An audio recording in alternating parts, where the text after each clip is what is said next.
Selamat pagi teman-teman semua dan juga Aero. Di sini saya ingin presentasikan tentang materi saya yaitu pengendalian kualitas produk karet SIR 10 dengan metode Six Sigma melalui pendekatan DMIC. Nah, untuk hal yang saya jelaskan itu terbagi atas 4 yaitu latar belakang, metode penelitian, pembahasan, dan analisis, serta penutup.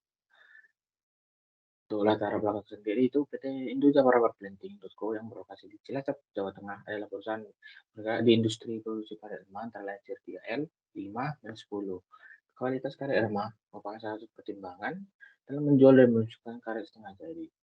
Spesifikasi syarat cover ada 3 yaitu kadar kotoran, kadar abu, dan elastisitas. Untuk data yang saya ambil itu adalah hasil uji lab pada bulan Oktober hingga November 2022. Namun, pada hasil kenyataan hasil uji lab, masih banyak indikator mutu yang di luar batas kendali, khususnya pada kadar kotoran. Hal ini menyebabkan kerugian perusahaan karena masih banyak adanya karet SIR yang tidak melewati uji parameter, sehingga menyebabkan perusahaan mengeluarkan uang kembali untuk melakukan uji coba ulang pada sampel berikutnya. Oleh karena itu, untuk mengatasi masalah tersebut dilakukan penelitian dengan menggunakan metode Six Sigma dengan pendekatan DMIC yaitu Define, Measure, Analysis, Improve, dan Control.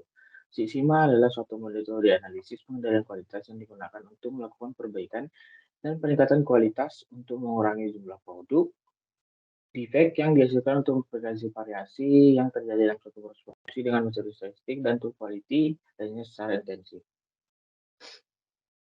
Untuk metodologi penelitiannya, pengumpulan data saya lakukan dengan studi dokumen, non-financial operation, dan studi literatur.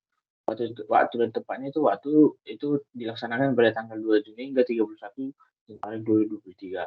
Untuk tempatnya sendiri berlokasi di PT Indonesia Parawan Plan.co. Untuk populasi sampel itu seluruh bendel dari produk SIR 10. Sampel diambil dari 4 bandela setiap satu SW produk SIR 10. Untuk analisis data, saya melakukan analisis kualitatif dan analisis kuantitatif. Untuk penelitian itu dan mulai studi lapangan literatur, identifikasi dan permasalahan masalah, pengumpulan data, pengolahan data, kesimpulan, dan selesai. Untuk pembahasan analisis ini berikut merupakan data yang saya ambil yaitu antara uji kotoran, kadar abu, dan elastisitas yang diuji pada pengujian Oktober hingga November 2022. Untuk pendekatan yang pertama itu define, itu menggunakan diagram SIPOC yaitu supplier, input, proses, output, dan customer, dan menggunakan critical to quality pada SIR 10. Measure, berikut merupakan peta kendali MR dari hasil pengolahan data. Yang pertama itu kadar kotoran. Untuk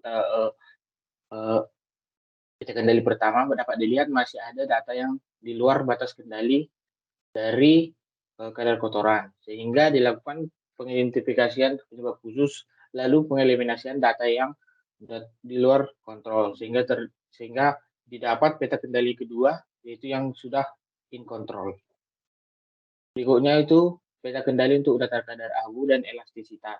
Untuk kadar abu dan elastisitas tidak memiliki catat atau data yang out of control. Berikutnya itu perhitungan nilai capability process TPMO dan nilai sigma. Untuk indikatornya sendiri ada 3, untuk kadar kotoran CP-nya 1,33 dan CPK-nya 0,975. Untuk kadar abu 8,34 dan CPK-nya 8,22. Untuk perhitungan DPMO dan nilai sigma, kadar kotoran memiliki nilai DPMO yaitu 151.500 dari 1 juta pengambilan dengan nilai sigma 2,348. Untuk kadar abu dan elastisitas tidak dihitung nilai DPMO karena tidak memiliki kecacatan pada data yang saya ambil.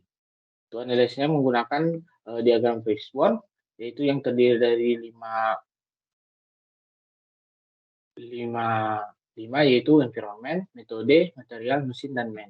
Untuk environment itu ada sinar matahari yang terlalu terik sehingga pekerja mengalami kelelahan yang cepat memilih kompo yang kurang bersih.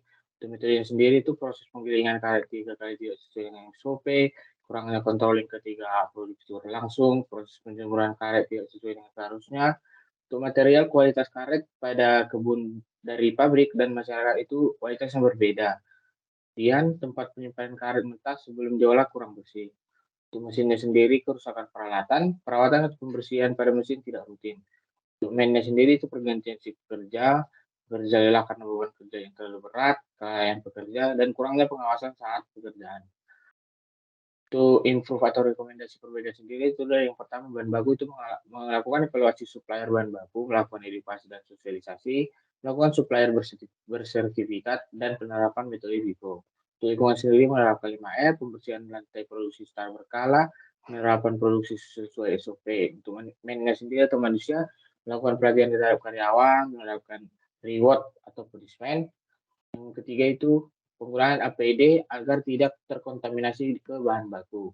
Untuk metode sendiri penggulingan harus dilakukan sebanyak 5 kali, pencairan sendiri harus dilakukan sesuai dengan SOP yang yaitu 14 hari sehingga sir tersebut kering maksimal dan kadar kotorannya dapat menurut. Untuk mesin sendiri itu pembersihan dan perawatan mesin teratur dan mesin yang mengalami kerusakan langsung diperbaiki pada saat itu juga. Untuk penutup sendiri yaitu kesimpulan, yang pertama parameter uji sir ada 3 yaitu kadar kotoran, abu, dan elastisitas. Dan uji kadar kotoran merupakan uji dengan nilai yang masih sering mengalami kegagalan. Untuk berdasarkan nilai CP dan CPK untuk kadar kotoran, versinya sudah baik namun perlu pengendalian atau pengawasan yang ketat. Sedangkan nilai CP dan CPK untuk kadar abu dan elastisitas sudah memiliki proses yang capable atau baik. 3. Berdasarkan analisis penyebab uji kegagalan, kadar kotoran menggunakan visual diagram didapat bahwa terdapat 5 aspek yang paling mempengaruhi pada tingkat kekotoran produk, yaitu material, manusia, mesin, metode, dan lingkungan. Berdasarkan hasil analisis, maka diperlukan perbaikan pada setiap aspek yang sudah dianalisis.